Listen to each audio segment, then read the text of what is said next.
कि जब माताएं 5 पूजन पूरी कर लेती है, अगर मान लो 3-4 पूजन में नहीं भी पहुंची तो पहली पूजन करने के बाद आखिरी में जब माताएं पहुंचती हैं, 5वीं पूजन पर जब माताएं जाती है हरतालिका तीज की पूजन करने के लिए, तब पूजन करने के बाद शंकर का जब विसर्जन करने जाती हैं तो उस फुलेरे को जितनी भी माताएं बैठी रहती है पूजन में उसका स्पर्श करती हैं। उसका करने का कारण केवल एक होता है कि हरतालिका तीज की पूजन के फुलेरे का स्पर्श करने वाली नारी कभी विधवा नहीं होती है, जो व्रत कर रही होती है। उस फुलेरे को खोलते समय उसका स्पर्श होना चाहिए, उसको छूना चाहिए। अब कई माताएं कहती हैं कि हम तो हरतालिका तीज का व्रत करते हैं, हम तो ये करते हैं, हम उसके बाद ये हुआ फिर ये, तो उसका कारण केवल इतना है, नियम बहुत कुछ मायने रखता है। हमारा नियम है तो कुछ सुख का आनंद है। हर चीज का एक नियम है। तुमको अगर कोई कह दे कि रोटी आंखों से खाओ तो खाओगे क्या? अरे बोलो तो क्या, बस रोटी सामने रख देगा और रोटी देख लो भले, पर खा तो सकते नहीं। बहुत देर तक देखते रहो, पेट भरा जाएगा नहीं, मुख से खाना पड़ेगा। नियम भोजन का मुख से, दर्शन का नियम नयन से, स्पर्श का नियम हस्त से, श्रवण का नियम कर्ण से। एक नियमावली जो चलती है उसके अनुसार अगर आप व्रत कर रहे हैं, पूजन कर रहे हैं, साधना कर रहे हैं, भले फुलेरा दूज का पूजन करो, भले संकट सोमवार करो, हरतालिका तीज करो, छोटी तीज बड़ी तीज तुम्हारी मर्जी पड़े, जो व्रत करो, और उस व्रत का जो नियम है उससे चलोगे तो फल मिलेगा। वो नियम से चलोगे तो फल की अनुभूति होगी, फल प्राप्त होगा। अगर नियम से चले हो तो, और अगर नियम से नहीं चले तो आप जिंदगी भर पानी का उंडेलना और क्रम करते रहो।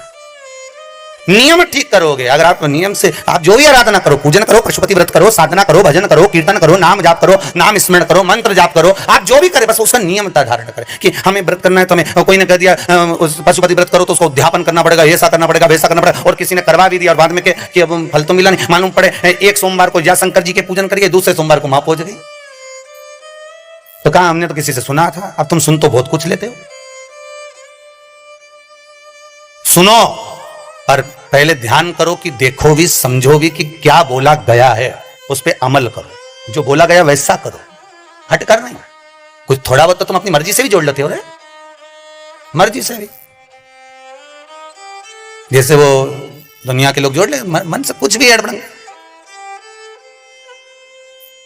और ये कहीं लिखा हो कि देवी जी के मदिरा चढ़ाओ, कहीं लिखा है? पर कई मंदिरों में देखो तो कहीं मदिरा चढ़ रही है, कहीं कुछ चढ़ रहा है। कहाँ लिखा कहाँ है ये तो बताओ, कि किस जगह पर लिखा? कहीं भैरू जी के मंदिर में धूम्रपान की सामग्री रख दी, कहाँ लिखा कहाँ है कि भैरू जी के ये चढ़ाओ? कहीं। ये आपकी अलमस्तता है, आप क्या दे रहे हैं? भगवान तो केवल भाव से रीझता है। निर्मल मन सो मोहि भावा, मोहि छल छिद्र कपट ना भावा। मैं तो केवल, भगवान कहते हैं मुझे भाव से रिझा लो, मैं तुम्हारे सम्मुख में आकर खड़ा हो जाऊंगा। अगर भाव होगा तो, और भाव नहीं तो भगवान नहीं है महाराज। उज्जैन के राजा चंद्रसेन शंकर भगवान को रिझा लेते हैं मात्र दरवाजे पर दिया लगाने से। क्या लगाने से? मात्र दीप। उज्जैनी के राजा चंद्रसेन का नियम था, राजा चंद्रसेन के पास में इतना समय नहीं मिलता था कि मैं मंदिर में जा सकूं, पहुंच सकूं, प्रणाम कर सकूं। इतना समय, सत्ता इतनी, और इतनी ईमानदारी से राजा चंद्रसेन अपनी सत्ता को चलाते थे कि कोई उन पर उंगली नहीं उठा सकता था, कोई अपशब्द नहीं कर सकता था, कोई ताने नहीं दे सकता था, कोई बोल नहीं सकता था। चैनल पास टू फैक्ट बेल आइकन दबाएं ताकि आप अपडेटेड रहें हमारे हर एक वीडियो से। का राजा जब सोने के लिए जाता था, सामने शिव जी का मंदिर था, तो वो अपनी धर्म पत्नी से कहता था कि अब मेरा सोने का समय हो गया, मैंने सारी रात सत्ता संभाल ली, सब कुछ कर दिया, अब मैं सोने जा रहा हूं। तो पत्नी से कहता था तू मेरे साथ चल, अपन दोनों अभी मंदिर से दिया लगाकर आते, ताकि आप अपडेटेड रहें हमारे हर एक वीडियो से। पर यदि मैं मंदिर के अंदर अगर राजा बनकर जाऊंगा तो पंडित जो मंदिर के अंदर होगा, ब्राह्मण जो मंदिर के अंदर होगा, वो मुझसे कुछ मांगने की कामना कर। मैं अंदर जाऊंगा मंदिर के अंदर, देखिए भाव देखिए राजा चंद्रसेन का, शंकर कैसे पर प्रकट होता है उसकी कथा है। मैं अंदर जाऊंगा और पंडित जी मुझसे कुछ मांगेंगे, तो चंद्रसेन क्या करता था, कभी शंकर के मंदिर में ही नहीं जाता था, दरवाजे पर दिया लगाता, वापिस आ जाता। पत्नी ने एक बार पूछा कि तुम अंदर क्यों नहीं चलते? राजा चंद्रसेन ने कहा अंदर जाऊंगा, ब्राह्मण कहेगा, पुजारी कहेगा, पंडित कहेगा कि अब राजा आया है, और राजा आया है भाई। अगर कोई बहुत बड़ा मंत्री संतरी, बहुत बड़ा, अगर कोई अच्छा धनपति किसी तीर्थ में जाए, किसी गंगा के नहाने पर जाए, बहुत पैसे वाला व्यक्ति जाए, तो वहां के पंडित जी विचार करें, फिर मिलेगा।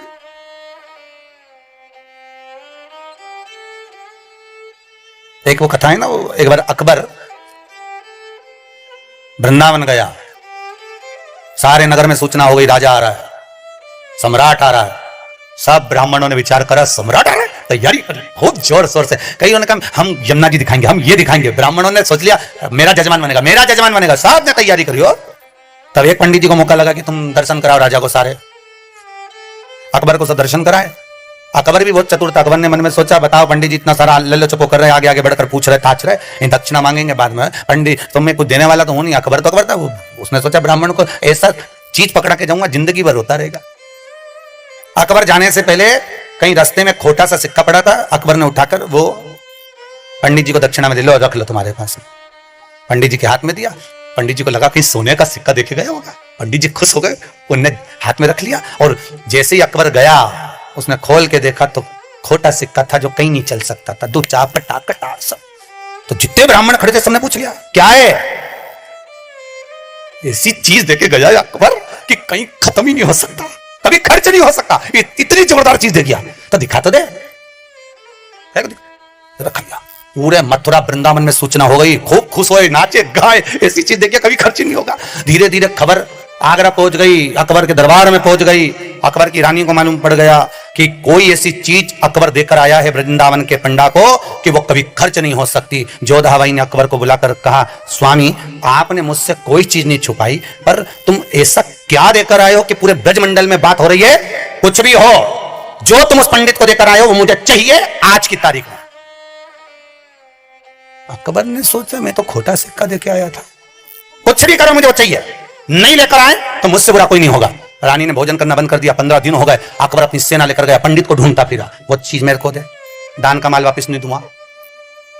अकबर ने कहा भले मेरी आधी सत्ता ले ले पर दे। 50 हाथी घोड़े अंबारियां सोना चांदी हीरा पन्ना खूब दिया अकबर ने। तब वो खोटा सिक्का पंडित जी ने अकबर के हाथ में दिया। जा बेल आइकन दबाएं ताकि आप जा अपडेटेड रहें ले जा। हमारे हर एक वीडियो से।